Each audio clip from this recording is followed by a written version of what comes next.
Karunya welfare and charitable society വർഷം തോറും നടത്തിവരാറുള്ള രോഗി ബന്ധു സംഗമം സ്നേഹസ്പർശ 2023 എന്ന പരിപാടി പുത്തൻപീടിക പള്ളി പാരിഷ് ഹാളിൽ സംഘടിപ്പിച്ചു.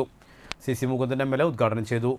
ബ്ലോക്ക് പഞ്ചായത്ത് പ്രസിഡന്റ് ശശിധരൻ, ജില്ലാ പഞ്ചായത്ത് അംഗം ഷീന പറയങ്ങാട്ടിൽ, മണലൂർ മുൻ panchayat president PT Johnson, Anthikad panchayat member Anitha Sasi, Ranjith, Saritha, കാരുണ്യയുടെ president doctor Pappachan, secretary Rajeev Kunnath, executive member മാർ റോഷി, ഗിരിജൻ, ഷീനി, വിൻസെന്റ്, ശ്യാമള എന്നിവർ സംസാരിച്ചു.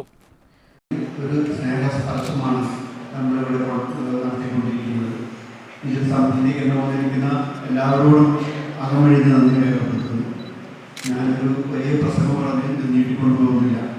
പിന്നെ കാര്യത്തിൽ 10 വർഷം കഴിഞ്ഞിട്ടും ഇപ്പോൾ അത് മുന്നേറിക്കൊണ്ടിരിക്കുകയാണ്. അതിൻ്റെ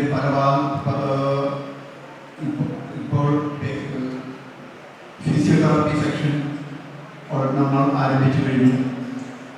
ഇനി ഞങ്ങളുടെ ഡേ ക്ലിനിക്ക് കുറച്ച് ദിവസത്തിനുള്ളിൽ ആരംഭിക്കുന്നതാണ്. അത് കഴിഞ്ഞാൽ പടിപടിയായിട്ടുള്ള ഓരോന്നോരോന്നായി നമ്മൾ ആരംഭിക്കും. ഇതിനുവേണ്ടി അകമ്പഴിഞ്ഞ് സഹായിച്ചത് ഈ നാട്ടുകാരാണ്. നാട്ടുകാരുടെ ശ്രമമാണ് ഇതിൻ്റെ വിജയം.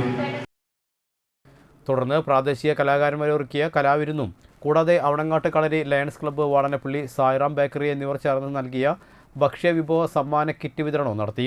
സ്നേഹവിരുന്നും ഉണ്ടായിരുന്നു.